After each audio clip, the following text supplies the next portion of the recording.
Turkish foreign minister Bangladesh visit করতে এসেছেন। বিশেষ করে 24-এর গণবিপ্লবের বা অভ্যুত্থানের পর যে সরকার গঠিত হয়েছে, সেই সরকার গঠন হওয়ার পরে তুরস্ক থেকে এটাই ছিল সর্বোচ্চ হাই প্রোফাইল একটি ডেলিগেশন। এই ডেলিগেশনের তার সাথে আরও গুরুত্বপূর্ণ ব্যক্তিরা রয়েছে। আর আমরা এখানে ছিলাম সংগঠনের নায়েবে আমির, সংসদে বিরোধী দলীয় উপনেতা জনাব ডক্টর সৈয়দ আব্দুল্লাহ মোহাম্মদ তাহের, আমাদের সংগঠনের সম্মানিত সেক্রেটারি জেনারেল সাবেক সংসদ সদস্য জনাব মিয়া গুলাম পরওয়ার। এরপরে আমরা সাথে ছিলেন ঢাকা দক্ষিণ মহানগরীর আমির, সংসদ সদস্য জনাব নুরুল ইসলাম বুলবুল, ঢাকা উত্তর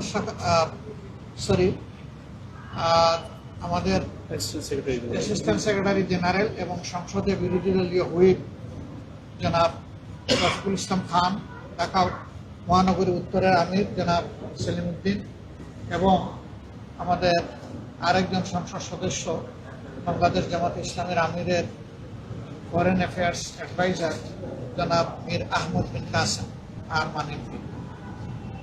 আমরা প্রায় 1 ঘন্টা সময় একসাথে কাটালাম। দুই দেশের স্বার্থ সংশ্লিষ্ট বিষয়ে আমরা আলাপ আলোচনা করলাম। তাদের এই সফরকে আমরা বাংলাদেশের জনগণের পক্ষ থেকে স্বাগত জানিয়েছি। তুরস্ক আমাদের পরীক্ষিত দীর্ঘদিনের বন্ধু দেশ। আমরা আশা করি দুই দেশের মধ্যে সম্পর্ক আগামী দিনে আরও নতুন উচ্চতায় যাবে ইনশাআল্লাহ। আমরা তাদেরকে অনুরোধ করেছি বেশ কতগুলো ব্যাপারে তাদের অ্যাটেনশন দেওয়ার জন্য। পাঞ্জাবের জগতে একটি বিশ্বস্ত নাম, শাবাব এথনিক ওয়্যার। প্রথমত রোহিঙ্গা ক্রাইসিস নিয়ে বাংলাদেশ যে সমস্যার মধ্যে আছে, এটার একটা যৌক্তিক সমাধানের জন্য তারা যেন আন্তর্জাতিক উদ্যোগের অংশ হিসাবে এগিয়ে এসে তারা দায়িত্ব পালন করেন। আমরা তাদেরকে ধন্যবাদ জানিয়েছি। বর্তমানে বাংলাদেশে রোহিঙ্গাদের জন্য তারাই সর্বোচ্চ অনুদান দিয়ে চলছেন এবং গোড়া থেকে এখন পর্যন্ত তারা আছেন, তাদেরকে ছেড়ে যান। আমরা এরপরে দুই দেশের মধ্যে ব্যবসা বাণিজ্যের বিভিন্ন ক্ষেত্র নিয়ে আলোচনা করেছি। বিশেষ করে আমাদের চামড়া শিল্প, আমাদের পাট শিল্প, গার্মেন্ট শিল্প, আমাদের শিক্ষা, স্বাস্থ্য, ডিফেন্স ইন্ডাস্ট্রি, এই সমস্ত বিষয়ে আমরা ফ্রুটফুল আলোচনা করেছি। বাংলাদেশ সরকারের সাথে সহযোগিতা করার জন্য আমরা তাদেরকে আহ্বান জানিয়েছি।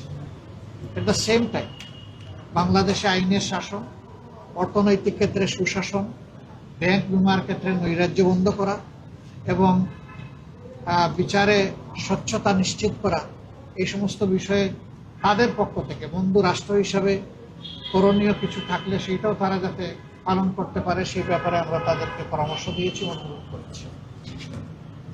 তারাও আমাদের কথাগুলো খুব গুরুত্ব সহকারে শুনেছেন।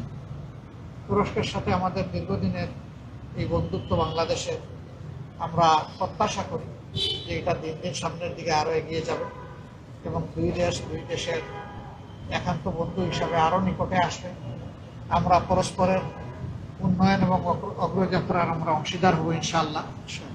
আমরা আশা করছি যে অব্যাহত এই সম্পর্কের মধ্য দিয়ে বাংলাদেশ এবং তুরস্ক বিশ্ববাসীর জন্য বিভিন্ন ক্ষেত্রে অবদান রাখতে সক্ষম হবে। আপনাদেরকে ধন্যবাদ। মোটামুটি এই বিষয়গুলোই আলোচিত হয়েছে আমাদের আজকের এই দীর্ঘ আলোচনা করতে গিয়ে। তো আনুষঙ্গিক অনেক বিষয় আসে, সেগুলো আলোচনা হয়েছে। Thank you. আমরা বিদায় নিতে পারি। হ্যাঁ, তারা এনসিপির সাথে আলাদা বসবে, এরপরে আগামীকালকে প্রধানমন্ত্রীর সাথে বসবে। আজকে পররাষ্ট্র মন্ত্রণালয়ের সাথে তাদের বৈঠক হয়েছে, অনেকগুলো প্রোগ্রাম তাদের আছে এবং আজকে তারা রোহিঙ্গা ক্যাম্পও কক্সবাজারে পরিদর্শন করতে গিয়েছিলেন, সেটাও তারা করেছে।